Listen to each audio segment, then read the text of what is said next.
todas, a todos. Welcome to our 7th Immigrant Voices storytelling event. If you haven't already done so, please silence your cell phones. My name is Lara Beaulieu, and I am the Executive Director of English in Action. First and foremost, I would like to appreciate our collaborators in this event, Howe and Writ large. We couldn't do this event without them. And I feel so lucky to live in a valley that supports and cherishes organizations like these. In addition to English in Action's programs to promote community engagement and civic engagement and digital literacy, we are primarily known for matching volunteer tutors with adult immigrants, one-on-one and in small groups. Now, these relationships start with a focus on learning English, but they provide a forum for people from different backgrounds to hear each other's stories and to develop mutual respect. So, we believe that storytelling is an important way to create a more connected community. The immigrant story is the story of the United States. Unless you have a native background, we are all immigrants or descendants from immigrants. Yet, every immigrant story is unique. These are human stories. They are stories of loss. They are stories of love. They are stories of family. They are stories of discovery, opportunity, and challenge. I invite you all to enter the sacred space of storytelling. Our storytellers this evening are English in Action students alongside other accomplished immigrant community members. And our curator this evening is an immigrant herself from Great Britain. Alya Howe, founder of Writ large, is an accomplished dancer, teacher, and performance coach.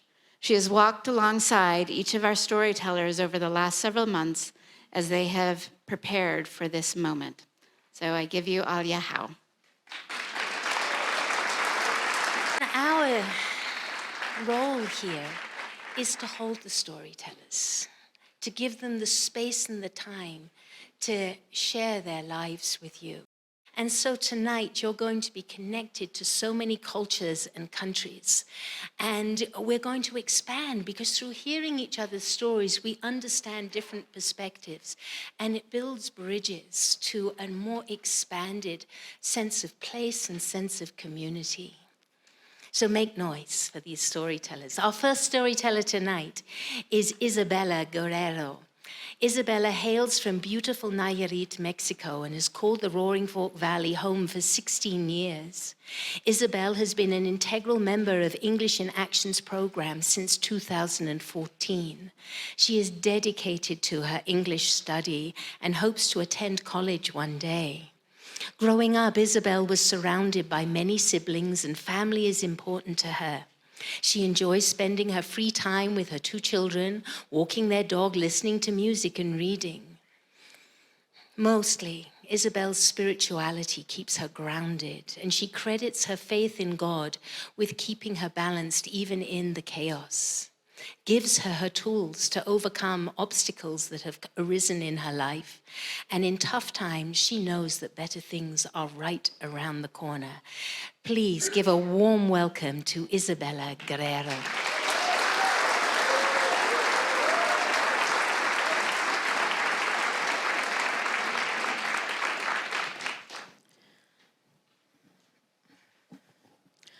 I'm from a beautiful place in Mexico, from the state of Nayarit, a place of work and hardworking people.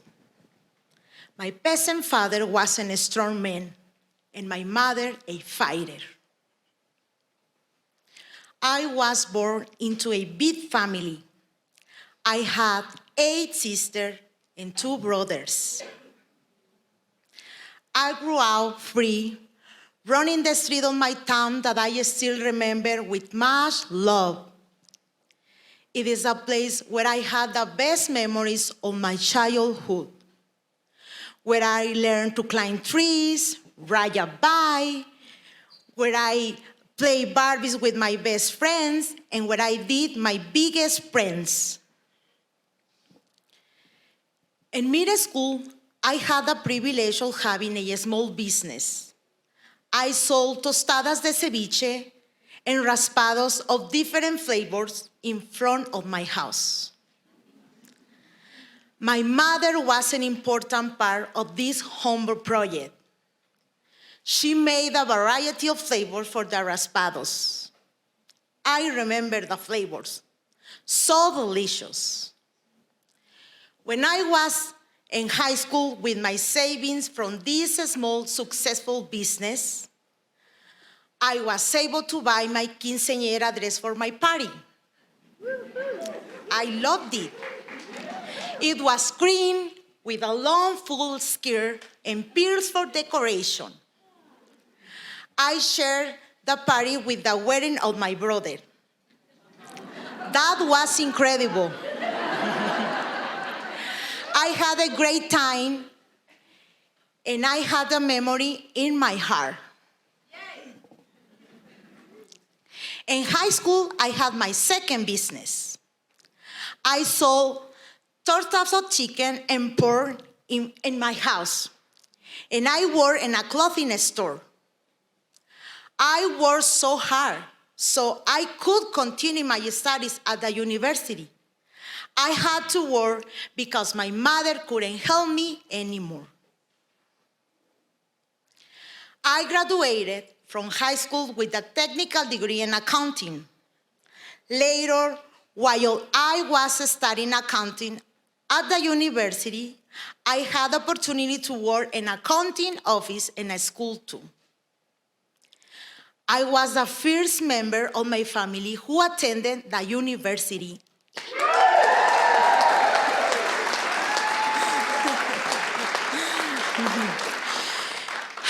I spent 3 years at the university. Sadly, I didn't complete my degree. I met my husband on my first vacation to Mexico City, and he kindly showed me around the city. I like him. He made me feel different. I had a special connection with him.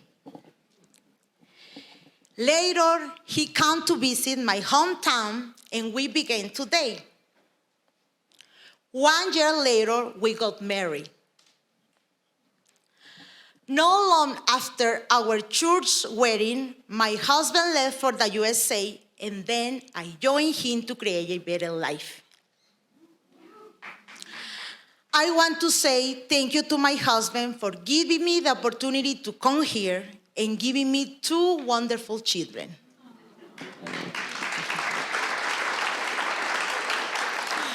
My children, whom I love with all my heart, with all the strength that I have. They are my greatest gift and joy. They are the most beautiful part that God has written in my life. I work hard, and with faith and hope, I look towards tomorrow and what life will bring. Life has not been easy. I have had some bad times when we don't have enough money for food and rent. Although it's often difficult, living here is a blessing, especially for my children. Thank you, God, because they can have a better quality of life and better opportunities than I did. I had told my children about the difficulties that I had in Mexico when I was a child. Food was not plentiful, and the days were hard and long. Food was mostly beans and tortilla or cereal with meal and bananas for dinner and special days.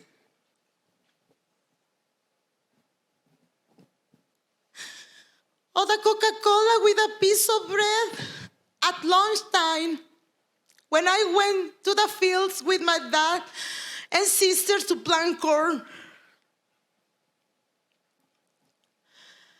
A huge thanks to this country that helped me have a better life. Through challenges, I will always be thankful for the good and bad times in my life, because it's the way to grow. Giving up will never be an option. I want to finish with some words I tell my children a lot. Even when nobody believes in you, you always have to believe in yourself.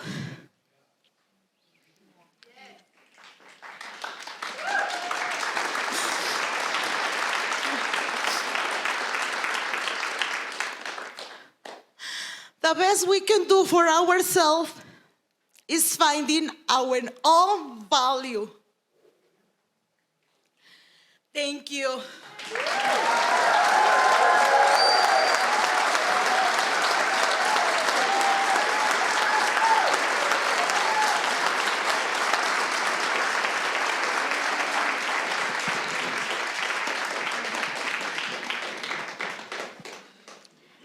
Thank you, Isabel. Thank you for sharing so much.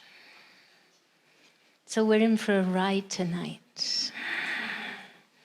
Our second storyteller, Ingrid Celeste Zuniga, is from El Salvador. Since moving to Colorado in 2012, Ingrid has dedicated her time to work, learning English, and pursuing a degree in graphic design at CEMC, Colorado Mountain College. Ingrid currently works at a local nonprofit, La Medici, which helps community members establish sustainable saving habits through a mobile app. She enjoys serving the community and feels fortunate to share her knowledge to help others. In the last year, Ingrid has been motivated to tackle swimming, skiing, and has learned a lot through her travels. Life is her greatest gift, and she is enjoying it. Let's put our hands together and welcome Ingrid Celeste.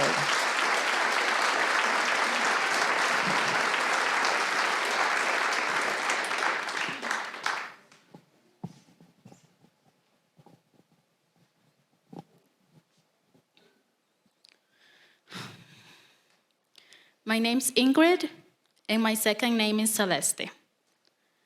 Probably nothing to surprise you when you first hear it.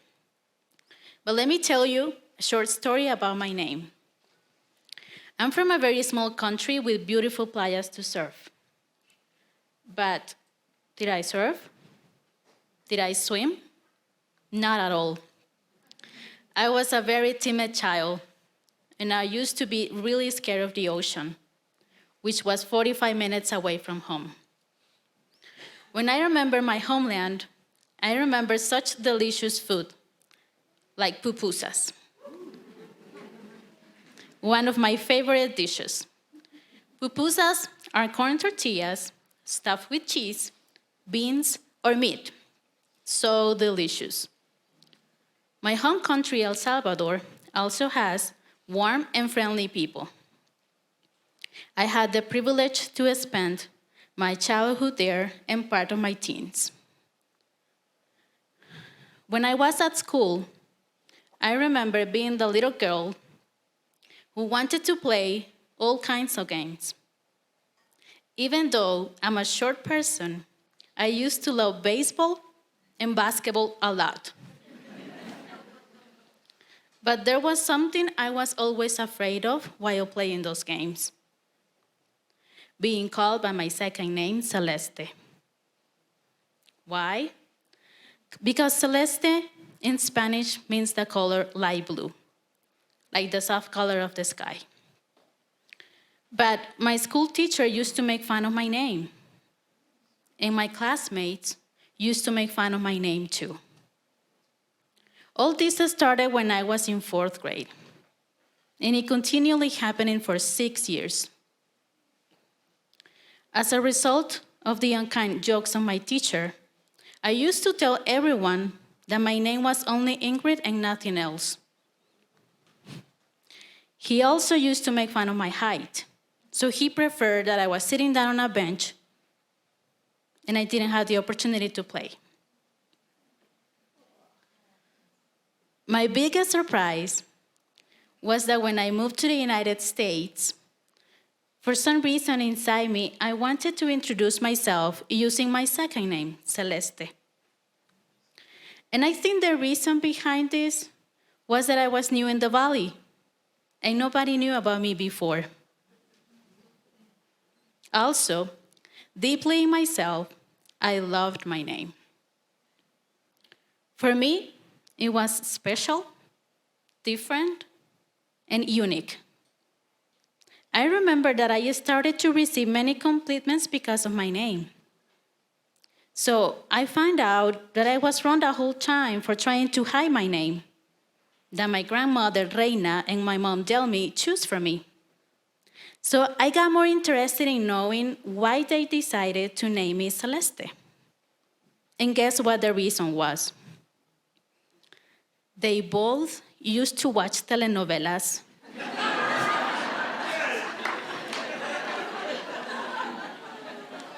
Back in the 90s.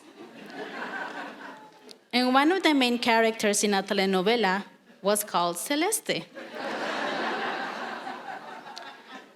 For sure, I can tell you that I'm not dramatic as a telenovela actress. I now realize the power abuse this teacher had over his students. He didn't encourage me to improve in sports or even have confidence in myself to try new things. But I now definitely realize how powerful my mind can be. I now choose not to be influenced by negative comments people say about me.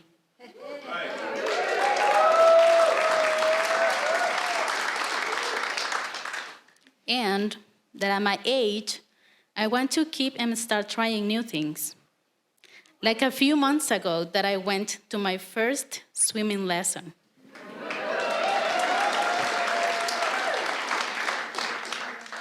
Or last year that I traveled to New York by myself. I truly believe that all this comes from my braveness to live my best life. I'm still timid, but I'm timid and encouraged to try new things. How many of us have a story about our names, good or bad? Our names are something that belongs to us, and they make us unique all time. Thank you.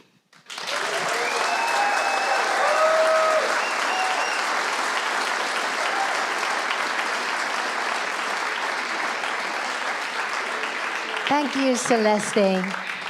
There are some liners in these stories, aren't there? I choose not to be influenced by the negative comments of others.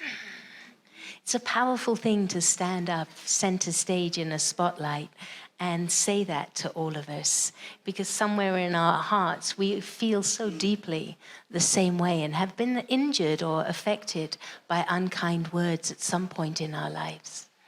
So thank you for role modeling for us, Celeste. Our next storyteller, Ketut Sila, is from Bali. Ketut and his family moved to the US from Indonesia in 2006 after he secured a position as a draftsman with the Basalts, Myers and Company. With Basalts, Myers and Company. Architectural metals. A skilled 3D software artist, in 2020, Ketut started his current position as a senior modeler and detailer at Evolve Structural Design in Carbondale, which I learnt is one of the only structural engineering companies owned and directed by a woman. He also enjoys designing new and historic structures here in the Roaring Fork Valley. He also owns and operates Bali Steel Detailing, specializing in custom shop drawings and using state-of-the-art 3D techless structures software. That's lost me, Ketut. He and his wife, Cinta, English in Action's longtime office manager, both earned their Bachelor of Science degrees in civil engineering in Indonesia. Ketut calls Basalt home and enjoys spending time outside with Cinta and their 2 children. Let's put our hands together and welcome Ketut.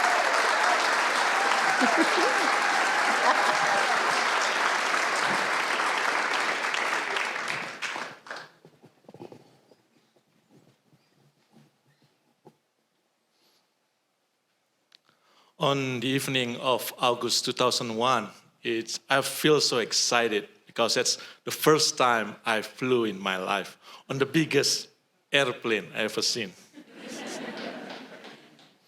It took 5 legs and 48 hours from Jakarta to Aspen for my on-the-job training at Myers & Company in Basalt. A little after midnight, we landed in Singapore airport to catch the next flight to Japan. After we exit the gate, we enter this beautiful orchid flower, colorful airport. My training partner told me, Ketut, from now on, our Indonesian rupiah currency is no longer works here.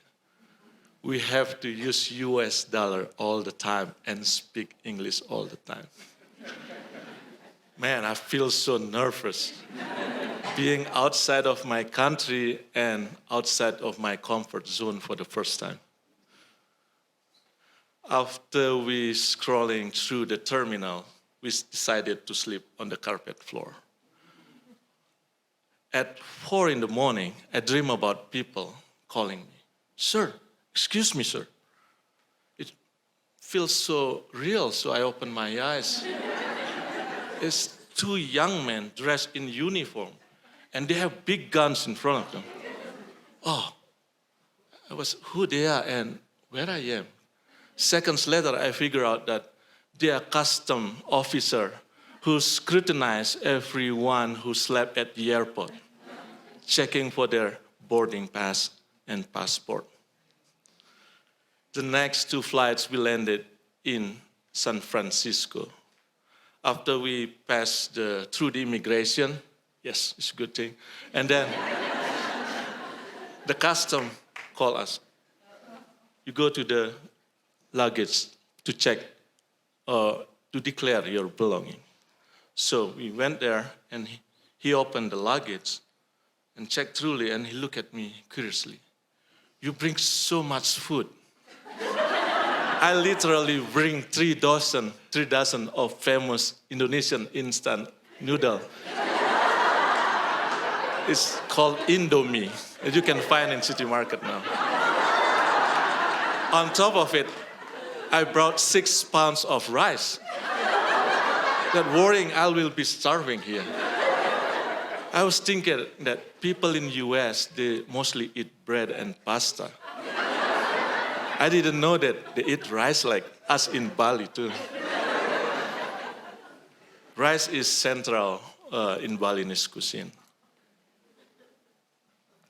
Grew up in the north side of Bali Island. It's unlike in the south of Bali where all the tourists go. Big wave surfing, partying at night. In the north, kind of quiet. After the night market closed, the town slowly turned into the ghost town. It's even worse. I didn't see any ghosts. I like it when in the morning, my sister bring me to the market very early. It's so many people pickup truck coming from the outside of the village bring a lot of vegetable, live chicken, fresh fish, because we live by the ocean. Big slab of tempeh, if you've seen 1 foot by foot, 3 foot, and they cut it as we buy it. Tofu soaked in water in big buckets, everything that we sell that day. Coming home, we cook simple breakfasts, rice and fried tempeh, before we go to school at 6:30 in the morning. And after we cook breakfast, we make offerings. It's small rice, fresh cooked small rice, and with little salt, we put on the banana leaf and cut in square. We place it around our house as an expression of our feeling to God. How lucky we are to have food on the table that day. I remember when I was in kindergarten, my sister picked me up at school at noon to go to the market to get some seasonal fruit called ceroring. It's a sweet jelly meat inside the yellow skins and the size of the small lime. So it's pre-packed in 1 kilogram bag, so we bought 2 of them. On the way home, we ride the bike. I sat in the back of the janky bike. It's a flat metal grill and no pad on it. So I have to sit left and right because it feels like a torture to sit on it. So I put the plastic bag in front of me, and near the house, she pedaled very hard, and then I heard the sound, brrr. So she must passing the gas. But actually the sound came from the plastic bag rubbing the tire. And a few seconds later, all of the little fruit, they break down all over the road. So we panicking, we jump off the bike, we grab as much as we can before somebody else drove over it. She loved to tell the story over and over again. My favorite Balinese dishes is named lawar. It's so important to us as a Balinese. Not only it's so delicious, but we cook it as a family together. It's the one day before the big Balinese religious festive called Galungan. Galungan is to celebrate the winning of Dharma over Adharma, or good versus evil. On the Galungan, the Balinese people will come to their village to pray on the temple. We all dress in Balinese suit, and inside the temple, the group of young women, they perform sacred rejang dance. And it's accompanied by the Balinese gamelan instrument. It's a wooden hammer on the brass instrument. And we have gongs, we have hand drum, it's called kendang. It's so peaceful and relaxing to watch them perform. If you happen in Bali during the festive, please ask your local Balinese if you can join them. It's worth the time to visit, to do it. So, finish high school, I went to Java Island for college, where I met my beautiful wife there.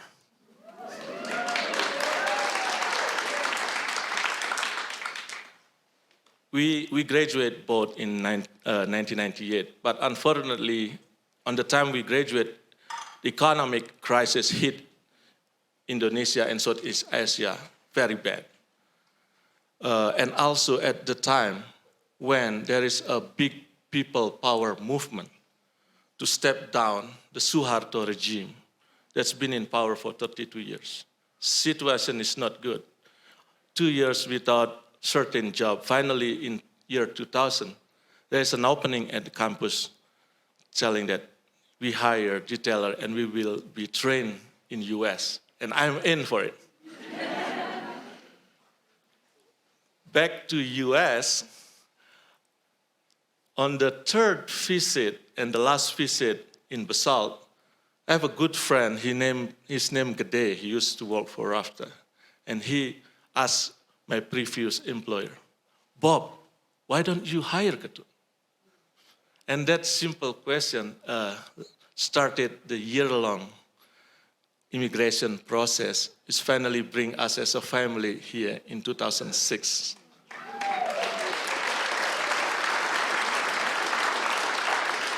I worked for the company for 15 years. And last year, I started a new journey, another wonderful place to work, and one of the few engineering companies owned by women in Colorado.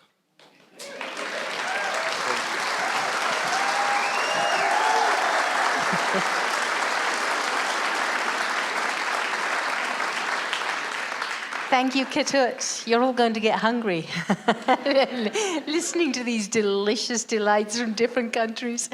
Our next storyteller, Belen Alcaraz Madrigal, is from Mexico. Actually, yes and no. She was born in Torrance, California. Belen grew up in her family's hometown of Tlacotan, Mexico. As a young adult, Belen moved to Basalt, Colorado in 2012. She has enjoyed getting to know her tutors during her time as a student with English in Action and has continued pursuing her education in early childhood development. Belen currently works for Colorado Mountain College as an ESL teaching technician. She lives in Carbondale and enjoys spending time with her two young daughters, Alya 8 and Isa 5. Let's put our hands together to welcome Belen Alcaraz Madrigal to the stage.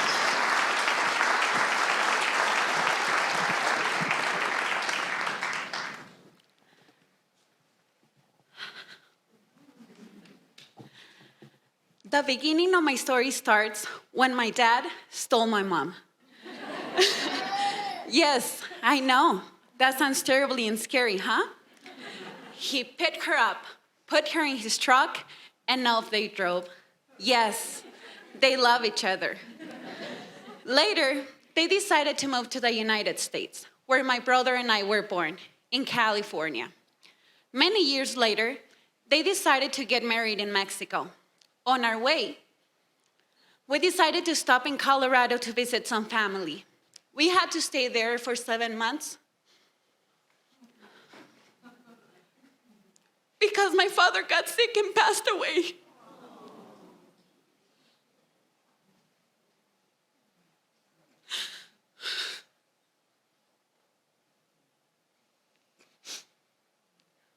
He passed away at the same hospital where many years later my girls were born, in Glenwood Springs.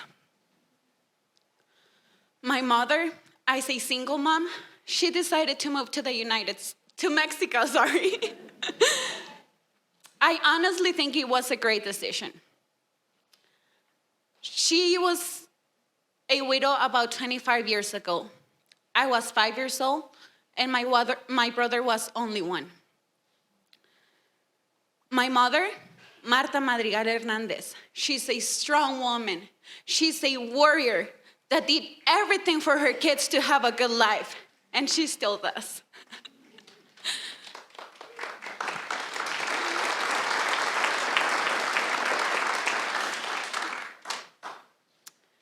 She decided to move to Tlacotan. Did you hear something like tacos? Funny, right? A taco is a warm and soft. You can eat it in 3 bites. And when you bring it close to your mouth, the first smell is the corn from the tortilla. On top of that, we put pork, our special meat that we call bistec. On top of that, you add fresh cilantro, raw onions, and salsa. Always spicy salsa. On top of that, you add a little squeeze of lime and a shake of salt. But wait, the taco wouldn't be completed with a side of cebollitas, fried onion on pork fat. And when you bring it close, and you can taste the glory on every bite. I have beautiful memories of that place in Mexico. Small, but with lots of old stories. I have memories of enjoying with my friends, riding our bicycles under the rain, crossing the puddles, racing in the street. And after the mud, we had so much fun playing in the mud, building castles and roads. On sunny days, I remember playing tag and hide and seek. I also remember how difficult it was for my mom because there are no jobs around and she had to take care of me, my brother Hector, and my grandma, who is 101 years old. What a blessing. She's one of the oldest people in my town. Everybody knows her as Chata and everybody calls her like that. I also remember how difficult it was for her to buy shoes, clothes, or even paying for transportation for us to go to school.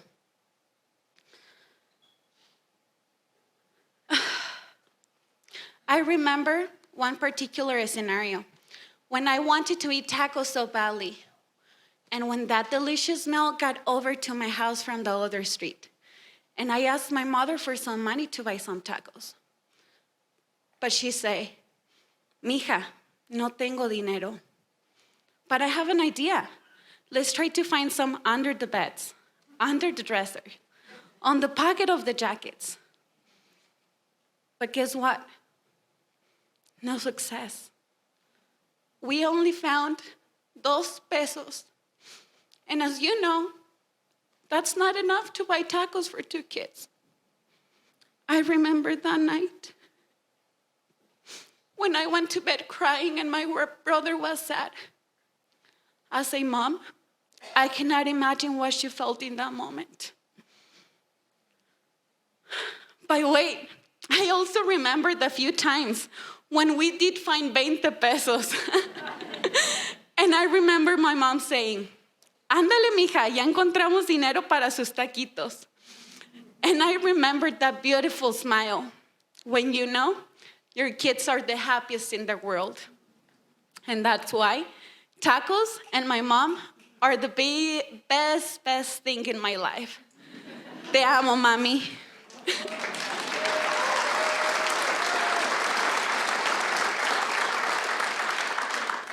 As a teenager, experiencing that struggle made me realize that I wanted to help my mother. I wanted to help her by supporting my brother so he could finish school. I didn't have a graduation because we couldn't afford it. Since then, I've been working in my new life in this country. My brother came 7 years ago. And after 10 years of living here, I can proudly say that my brother and I've been supporting my mother and my grandmother.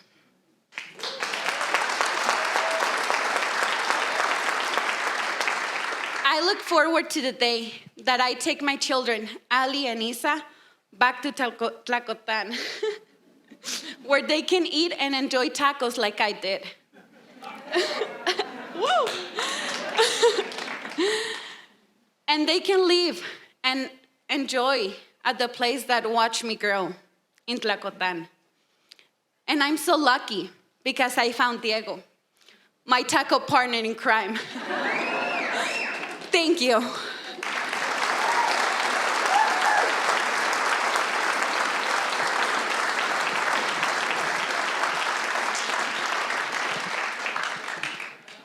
Thank you, Belen.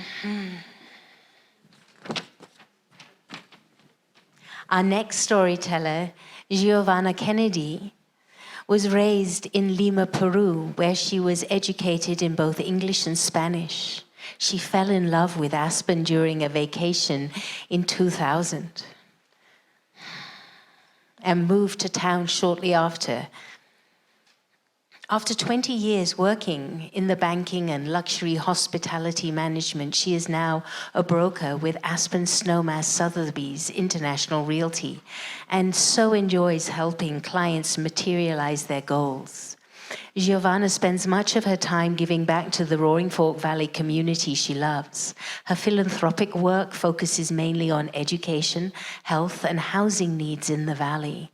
She volunteers her time to serve several local organizations, including the Housing Commission for the City of Glenwood Springs, St. Stephen's Catholic School, Shining Stars Foundation, Valley View Hospital, and Windwalkers Equine Assisted Learning. When not out and about, Giovanna enjoys her family time. Her oldest daughter is currently pursuing a law degree at American University. Her son loves coding and math at St. Stephen's, and her husband is a dual general manager at the Courtyard by Marriott and Resident Inn by Marriott. Their personal successes and support inspire and challenge her every day, and her list of accomplishments and philanthropic work just give you an idea of what a snowball of energy is about to bowl on stage. Let's put our hands together for Giovanna Kennedy.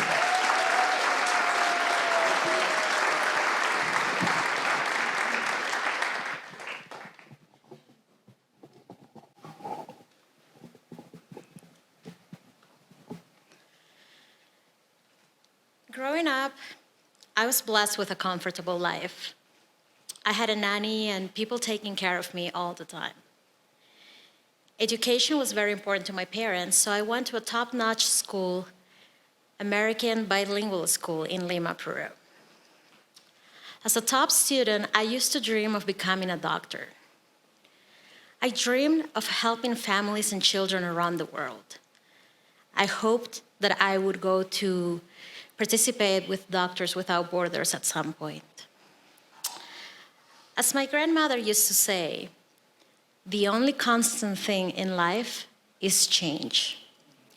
And my life did change, so I embraced it.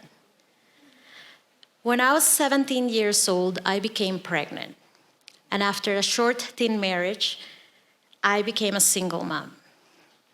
Some people said I had ruined my life. They were so wrong.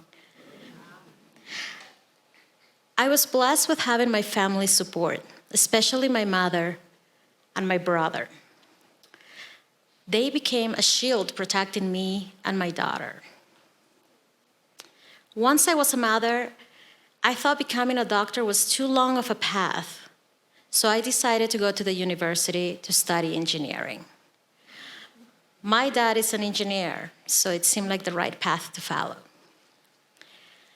In the year 2000, while I was at the university, a friend of mine told me about Aspen and the possibility of coming during our summer break, winter here, with a J-1 visa.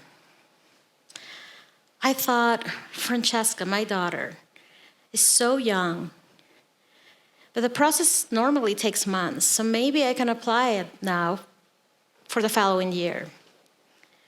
Little did I know that within a couple of weeks, I got a work and a study visa, a job, and housing, all waiting for me to start right away in the Steamboat Springs.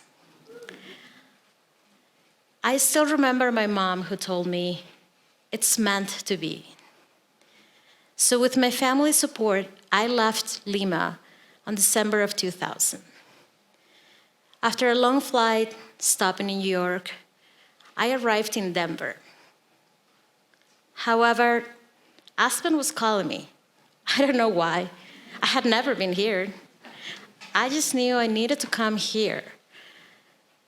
So I split from the group and took a shuttle to Aspen.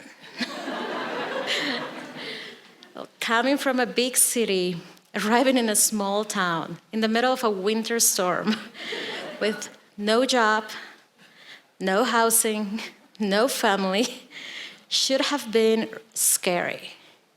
But it wasn't. I felt strong. I felt determined. And even though I spent most of that winter couch cruising, I fell in love with the valley. I fell in love with the people in the valley.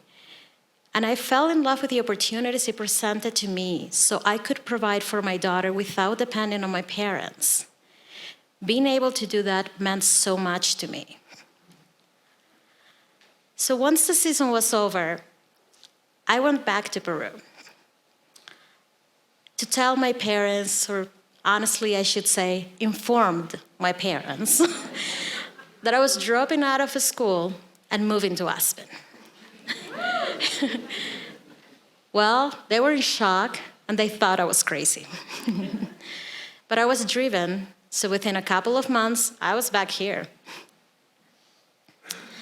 The original plan was to go back to Peru once more on September. My ticket was scheduled for 9/11. Yes, that 9/11. I still remember that morning. Woke up really early, was driving from Aspen to Denver, listening to music, listening to CDs. Did you guys remember those? So I was completely unaware of what was happening. Once I got closer to the airport, I remember seeing the sign that said that the airport was closed, but I ignored them. I just kept driving. All the way up to a barricade of police cars who stopped me. They started questioning me and, of course, asking, didn't I see the signs? Why was I there? And I started arguing that I had a flight. Well, after they checked my car, and with no explanation, they made me turn around. I had a friend in the area, so I went to her house, and that's where I found out what had happened. I was in shock. I couldn't believe it. It looked like a movie. And then I was really confused. What was I supposed to do now? Well, there was one thing for sure. I was not gonna get in an airplane anytime soon. So I turned around and I came back here. Once I settled, my parents finally brought my daughter, Francesca. I was so happy to have her with me again. I had missed her so much. Even today, I still wonder if she knows how much I had missed her and how hard it was to be that time without her. Time went by and I met my husband, Kevin. He is a loving and supportive husband and a great father to Francesca and Connor, our youngest one.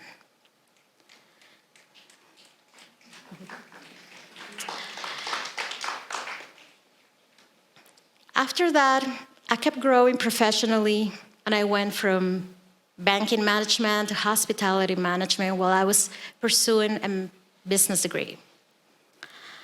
But all the time, I never felt my passion to help people. I wanted to make a difference. So even though my life was crazy busy, I started my philanthropic work with nonprofits in the Valley. Still, didn't feel like it was enough. I could actually have a career where I could help people achieve their goals. So in January of 2020, I decided to become a real estate broker. Well, and we all know how it was 2020, right? So while I was taking the classes to get my license, the pandemic hit. People would tell me I was crazy to make a career change during that time. We had no idea what was going to happen. But more than ever, I felt the need to do it. I had made a decision, and I was not going to go back on it. So by mid-2020, I became a real estate broker in our valley.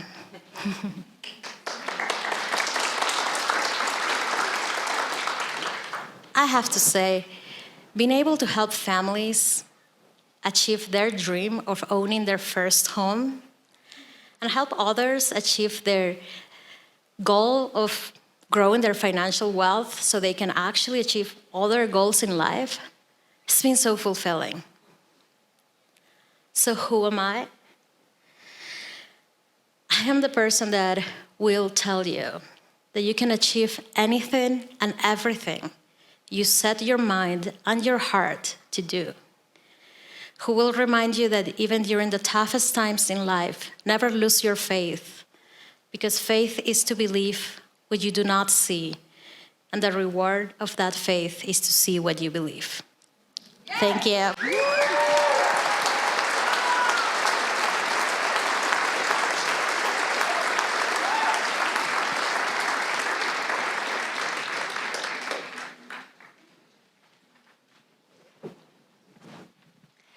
Thank you so much, Giovanna. Well, we've come to our last storyteller. We fine dine on different cuisines, on different experiences, the courage to leave your homeland behind for a dream, an opportunity. And really, it's a step into the unknown, and look at what they have all done with this step. Our last storyteller from El Salvador is Lissette Escolero.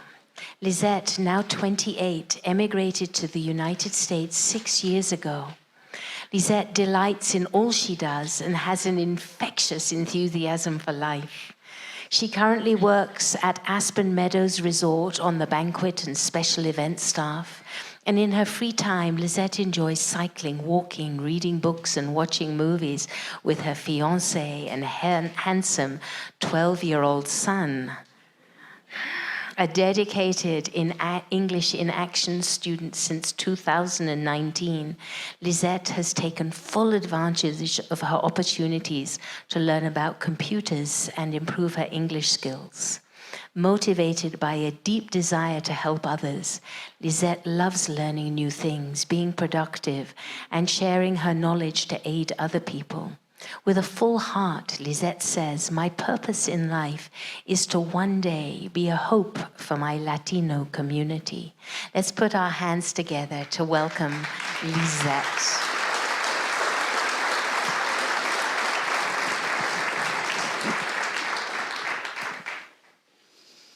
Well, here I am. It was 2017. I used to work in a mountain called Sandik. I worked as a busser, cleaning tables, you know. One day, a man approached me looking for silverware. I didn't understand at all what he was asking for. And I told him I didn't speak any English, and I took him to the kitchen. This kitchen is an open kitchen where you can see the cooks cooking. So I took him to someone who could help him. This man asked this guy where the silverware was again, and he told him that it was behind him. So when this guy saw the silverware, and he saw me and started yelling at me. I didn't understand what he was saying. And I asked my coworker, and he said, if you don't speak any English, what are you doing here? And you should go back to your country. Oh, wait, it's good. Then I went to the bathroom to cry. A few minutes later, a coworker, Marvin, came and looked for me. He wanted to introduce me to his English teacher, Lorraine. She used to work as teacher in Colorado College in Basalt. When I went to meet her, she told me about her school. She said that it was on Mondays and Wednesday. So one Monday, I decided to go. I took my son to the bus stop. It was snowing a lot. And I made it. I went to school, and I've met my first teacher. Her name is Debbie. She's an amazing teacher. It was my first class. I didn't pronunciate it very well, but my classmates made fun of me, and my teacher said, "We all are here for one reason, to learn."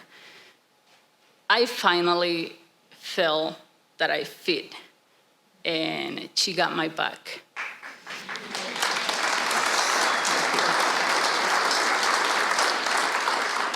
I kept going for about 2 years, and then COVID canceled our class. But this is how I found about English in Action. English in Action opened its door for me, and since that I have been taking class with my tutor, Kristen. She has been amazing. She does good to me. And How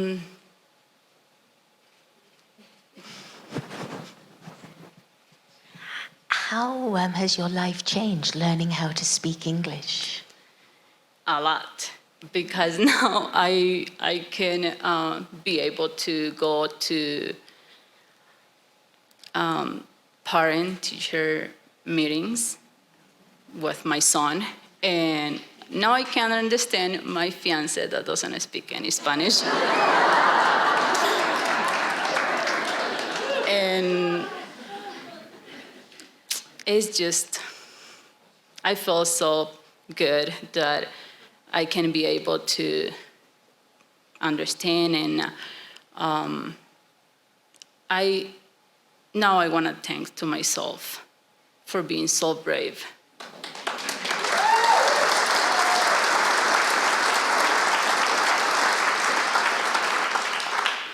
I want to thank to my teachers, and the last but not least, to this angry man. He gave me that push. He gave me that push to go and look for English class.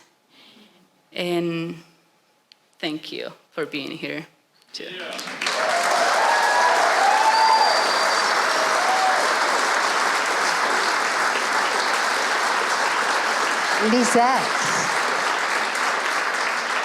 Lissette, I just miss your closing sentence. It's just so beautiful to be able to understand and speak English.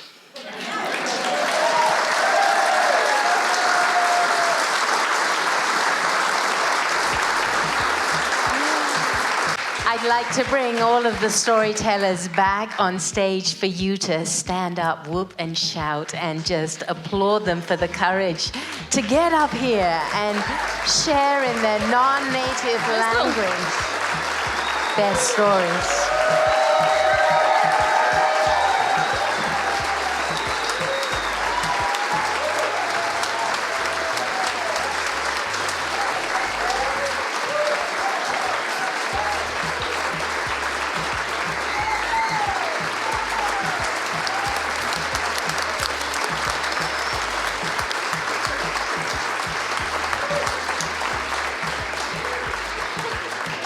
Thank you so much, everyone, for coming, and I hope to see you next year for Immigrant Voices. Thank you.